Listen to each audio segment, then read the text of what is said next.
el 19 de diciembre de 1985.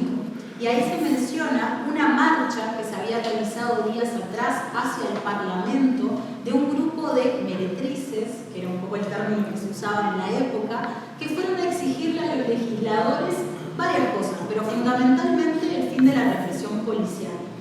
También se solicitaba que condiciones de legalidad para realizar la actividad, poder acceder a la jubilación, entre otras.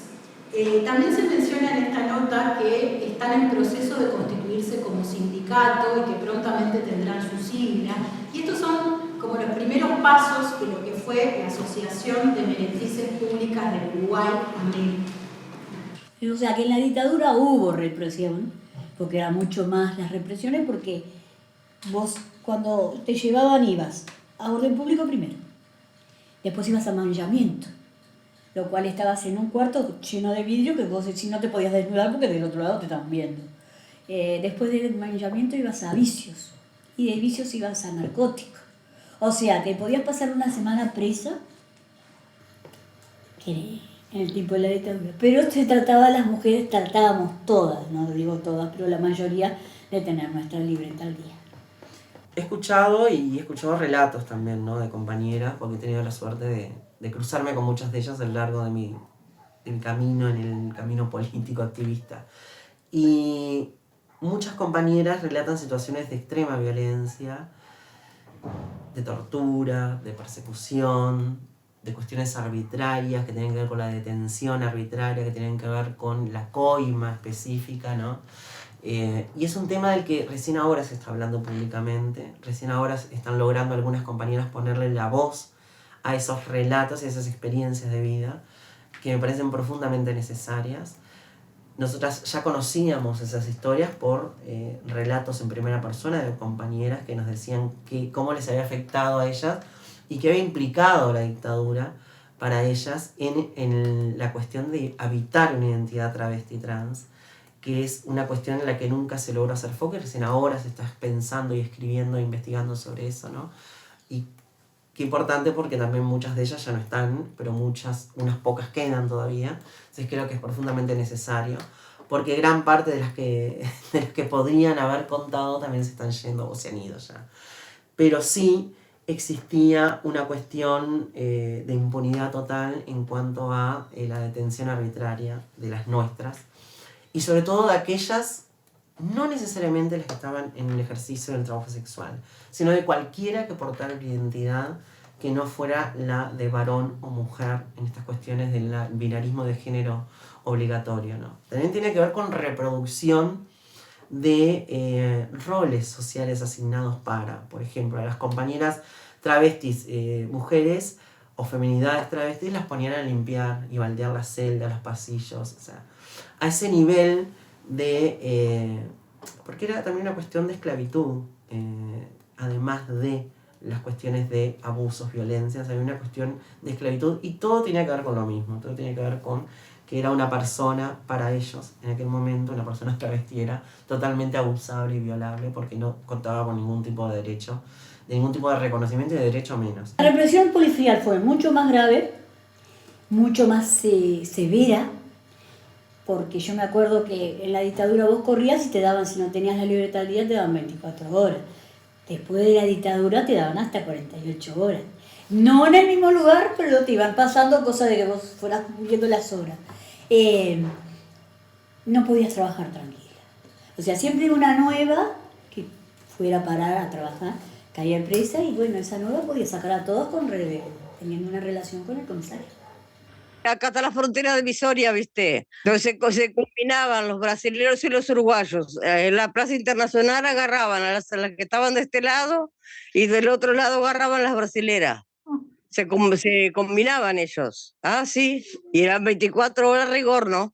A la salida de la dictadura, para las personas travestis trans, no fue muy diferente que con la dictadura, porque inclusive hasta el año, prácticamente te diría yo, 2015, que ya era democracia, las personas trans siempre estuvimos sufriendo igual discriminación, siempre estuvimos también recurriendo a la prostitución, a las calles, para ejercer el trabajo sexual, así que no cambió mucho porque el orden público nos llevaba detenidas cuando estábamos paradas en las esquinas o en el bosque, como puede ser el Prado, o Parque Valle o Parque Roosevelt, y nos llevaban y nos tenían algunas personas varios días, bueno, pasaba de todo, o sea que para las chicas trans no se terminó la dictadura, por más que existía la democracia. Muchas llegaron a conocerse en celdas, en estas detenciones arbitrarias en la dictadura, que a veces las tenían hasta 12, 13 días y a veces mucho más. Que muchas pudieron generarse como red a partir de eso, a partir de la experiencia vivida. Pero en aquel momento las compañeras estaban muy solas, ¿no? Y ellas mismas no encontraban la forma de autoorganizarse. A veces pequeños núcleos, ¿no?, se formaban. En Montevideo logramos estar y acompañar para conocer su realidad y ver cómo las apoyábamos, y cómo también podíamos hacer alguna intervención social con otros grupos. Y había un grupo especial que como que se organizó para esa defensa policial, ¿no? Entonces se logró hablar con los vecinos de esa calle, que es uno de los bulevares, como forma de sensibilizar lo que ellas estaban viviendo, ¿no? Obviamente algunas personas directamente no tuvimos suerte, muchos prejuicios que hasta el día de hoy existen, una situación como de negación de una realidad social que nos pertenece a todas y a todos y a todes, pero otros sí.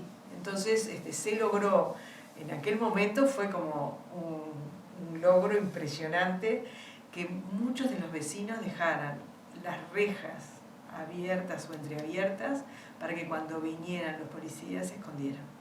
Que es el que aludía a un tema que contaba hoy en Eva y que despertó las movilizaciones de AMECU, y es el tema del certificado de buena conducta, que no se daba, ¿te acordás, Marta? Y no se daba con Eva, encontramos un decreto, el decreto de la dictadura que ordenaba no dárselo. Es muy interesante ese decreto, porque las personas que ejercían la prostitución estaban vedadas de acceder a ese decreto, salvo que se hayan casado. Y para casarse, te digo, para casarse iban al barrio de la mujer, no del hombre, ¿no? De la mujer, y preguntaban si sabían que trabajaba esa persona, si sabían que era trabajadora, o en ese momento meretriz o prostituta, como quisiera. Entonces, si el barrio no sabía, porque muchas veces el barrio ni se enteraba, por ese momento se enteraba. Él se enteraba porque el porque iban muy puerta a puerta de ponerle la dirección, mira, el 1540, bueno, 38, 37. Sí, porque el decreto decía, salvo que esté casada y que no ejerza a partir de casa. Claro. Entonces por eso se hacía todo eso. Pero antes de casarse ya quedaba bien. Qué notable, porque sin ese certificado había muchas cosas que no podías hacer. Por ejemplo, no te podías sacar un pasaporte. No. Y no podías viajar. Claro, ¿por qué se hacía? Para evitar la trata de personas. Fui testigo de una chica que se casó con uno de sus clientes. Fueron al barrio de ella a preguntar si sabían en qué trabajaba. Y en el barrio no sabía. Fue orden público, fue al almacén, fue a la panadería, si la conocían, si sabía lo que hacía. O sea que si no, el barrio se enteró por intermedio de la policía. Entonces eso nos pareció un abuso.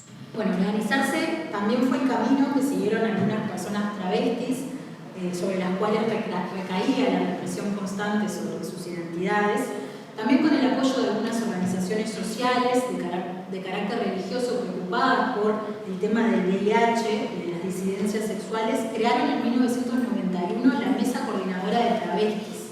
Esa nota es precisamente sobre eso, es el momento en el que lo están formando.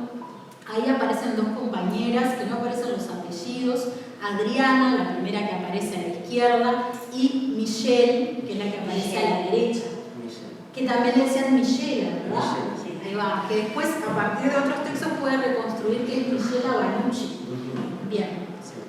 Esta organización, de la que al menos encontramos muy poco, prontamente pasó a ser ATRU, la Asociación de Travestis del Uruguay, que, si bien ha ampliado sus contenidos en las siglas, sigue manteniéndola hasta nuestros días, ¿no? Y sigue existiendo como organización. La ATRU supo compartir durante un tiempo local con AMECU, sí,